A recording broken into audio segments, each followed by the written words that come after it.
एक शख्स को देख रहे हैं। ये है भारत के राजदूत जेपी सिंह, जो इजराइल पहुंचे हुए हैं और इनके पहुंचने पर इजराइल ने जो किया है वो हैरान कर देने वाला है। वहीं दूसरी तरफ ये देखने को मिल रहा है कि पाकिस्तान में भी एक अलग लेवल का टेंशन चल रहा है। स्क्रीन पर एक आर्टिकल देखिए। पाकिस्तान के खिलाफ कुछ इस तरीके की चीजें पब्लिश हो रही हैं जिसमें ये कहा जा रहा है कि पाकिस्तान क्या असली में चिंता का कारण है और अमेरिका, इजराइल इस दिशा में क्या कुछ कर रहे हैं। जानेंगे जियोपॉलिटिक्स में बहुत कुछ चल रहा है। हमेशा की तरह CIS न्यूज नेटवर्क के इस एपिसोड में जानने को मिलेगा बहुत कुछ। आइए जानते हैं इन खबरों को विस्तार से। भारत और इजराइल के बीच में कैसे संबंध है ये किसी से छिपा हुआ अब नहीं रह गया है। 1999 की बात बहुत बाद में पता चली हो लोगों को। 1971 में भी इजराइल ने भारत की मदद करी है और 1999 के दौरान कारगिल युद्ध के दौरान जब भारत को UAV दिया, हेरोन और सर्चर ड्रोन उपलब्ध कराए, भारतीय सेना के लिए एकदम नए थे,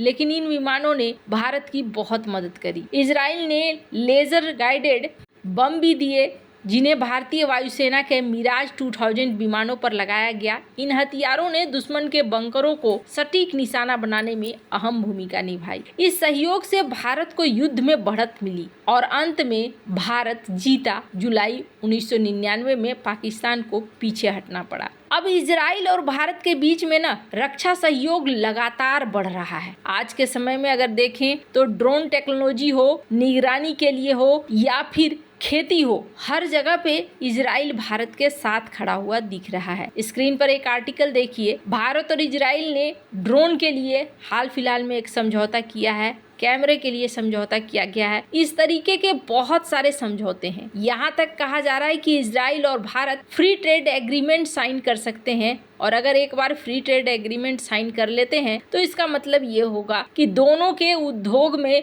रफ्तार जो है बहुत तेजी से बढ़ेगा और ये भारत के लिए बहुत ही ज्यादा खास हो जाता है। अब इजराइल में पहुंचे हैं भारत के राजदूत जेपी सिंह। पहले इनके बारे में आपको बता दूं, जेपी सिंह काफी लंबे समय तक पाकिस्तान में तैनात रहे हैं। अब इनके स्वागत को लेकर बड़ी चर्चा हो रही है। जब ये यहाँ पहुंचे तो इनके स्वागत में एक बड़ा ही बढ़िया कार्यक्रम किया गया। विदेश मंत्रालय ने अनोखे अंदाज में इनका स्वागत किया। इजराइल के विदेश मंत्रालय ने जॉन अब्राहम की फिल्म द डिप्लोमेट की स्क्रीनिंग का आयोजन किया। दरअसल ये जो फिल्म है, ये फिल्म जेपी सिंह के जीवन, एक वास्तविक संकट को सुलझाने में उनकी भूमिका को दिखलाता है। इस फिल्म में जॉन अब्राहम ने जेपी सिंह का किरदार निभाया है, जो एक भारतीय राजनयिक की कहानी है जो पाकिस्तान में तैनाती के दौरान मुश्किल परिस्थितियों का सामना करता है। जेपी सिंह एक अनुभवी भारतीय राजनयिक है जिन्होंने विदेश मंत्रालय में कई महत्वपूर्ण भूमिकाएं निभाई हैं। द डिप्लोमेट फिल्म उनके करियर के एक ऐसे पहलू पर आधारित है जिसमें उन्होंने एक बड़े संकट को हल करने में अहम योगदान दिया था। ये संकट संभवतः भारत और पाकिस्तान संबंधों से जुड़ा था क्योंकि फिल्म में उनका किरदार पाकिस्तान में तैनात दिखाया गया है। इजराइल में जब उनकी नियुक्ति हुई है तो इजराइल ने इस फिल्म की स्क्रीनिंग करी और इससे एक संदेश दिया। जेपी सिंह की क्षमता की पहचान अंतर्राष्ट्रीय स्तर पर हुई। अब इसका अंदाजा आप ऐसे लगाइए, ये जो फिल्म शुरू होता है ना, इस फिल्म के शुरू होने से पहले डॉक्टर एस जयशंकर का एक मैसेज दिखता है। क्या मैसेज है, मैं चाहती हूँ ये भी आप सुनिए।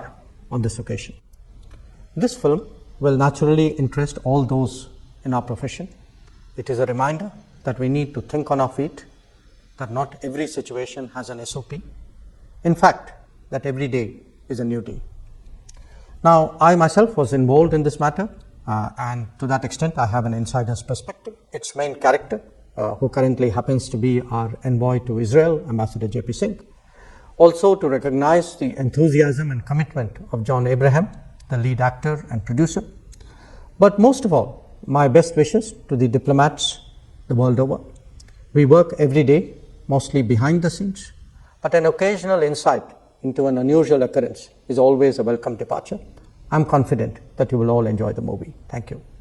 अब इससे आपको अंदाजा लगेगा कि जेपी सिंह कोई आम शख्स नहीं है। जेपी सिंह के मैनेजमेंट को देखने के लिए एक ऐतिहासिक उदाहरण है कंधार हाईजैक की घटना। उस समय जिस तरीके से भारत के सामने संकट खड़ा हुआ था, इन्होंने बहुत महत्वपूर्ण भूमिका निभाई थी बातचीत करने में। इजराइल में जेपी सिंह की जिस तरीके से स्वागत हुआ, जेपी सिंह कहा जाता है पाकिस्तान मामलों के एकदम बढ़िया वाले ठोस वाले राजदूत हैं। वहीं दूसरी तरफ ये भी देखने को मिल रहा है कि एक आर्टिकल छपा है। इस आर्टिकल में पाकिस्तान को लेकर कुछ बातें कही गई है, पर इस आर्टिकल से पहले मैं आपको कुछ घटनाक्रम दिखलाना चाहती हूँ कि हाल फिलहाल में क्या कुछ हुआ है जिसको लेकर दुनिया भर में ये चर्चा होनी शुरू हो गई है। हमने आपको अपनी एक खबर में बताया था कि किस तरीके से एक कैनेडियन जो कि पाकिस्तानी मूल के हैं उनको पकड़ा गया है अमेरिका के बॉर्डर के पास और कहा गया कि न्यूक्लियर टेक्नोलॉजी से संबंधित कुछ आरोप उनके ऊपर लगाए गए हैं। अभी बहुत तेजी से ना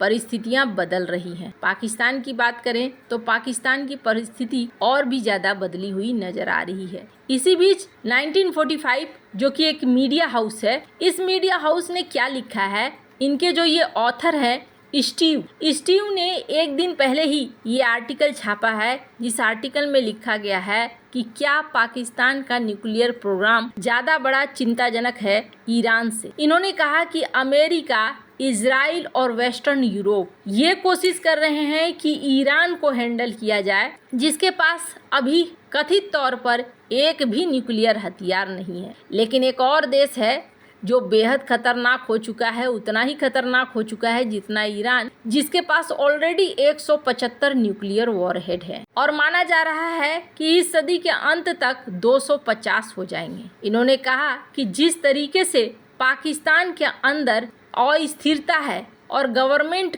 तरीके से फॉर्म नहीं है, गठबंधन करके गवर्नमेंट बनाया गया है, ऐसे में क्या ये एक डर नहीं है कि पाकिस्तान के पास एक न्यूक्लियर हथियार है। फिर इन्होंने ओबामा के बारे में कहा कि ओबामा ने एक समय साउथ अफ्रीकन प्रेसिडेंट जैकोब जुमा से बात करी थी और बात के दौरान उन्होंने कहा था कि देखिए, अमेरिका की सिक्योरिटी के लिए शॉर्ट टर्म, मीडियम टर्म और लॉन्ग टर्म तीनों में एक चीज सबसे बड़ा खतरा है और वो है कि किसी आतंकी संगठन के हाथ में न्यूक्लियर हथियार न लग जाए। ये सारी चीजें आर्टिकल में लिखी हुई है, ऐसा नहीं है कि मैं इस बात को कह रही हूँ। फिर इन्होंने इस बात को लिखा है कि जिस ओसामा को मारा गया पाकिस्तान में और जहां पर मारा गया उससे कुछ ही दूरी पर पाकिस्तान की मिलिट्री एकेडमी थी। इसका मतलब ये है कि पाकिस्तान में ये चीजें सुरक्षित नहीं है। इसका मतलब ये है कि पाकिस्तान में न्यूक्लियर हथियार सुरक्षित नहीं है।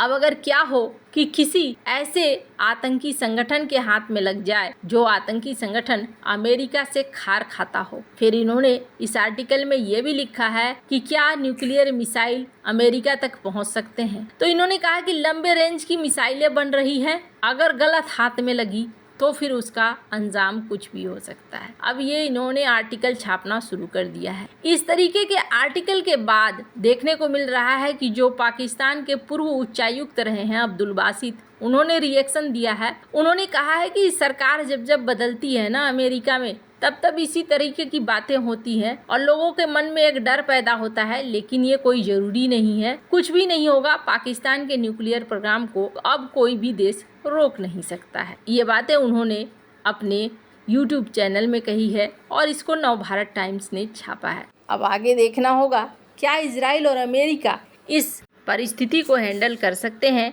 या नहीं। वैसे आपको क्या लगता है आगे क्या हो सकता है? कमेंट कर अपनी राय जरूर बताएं। जल्द मिलते हैं अगली वीडियो में नई खबर के साथ।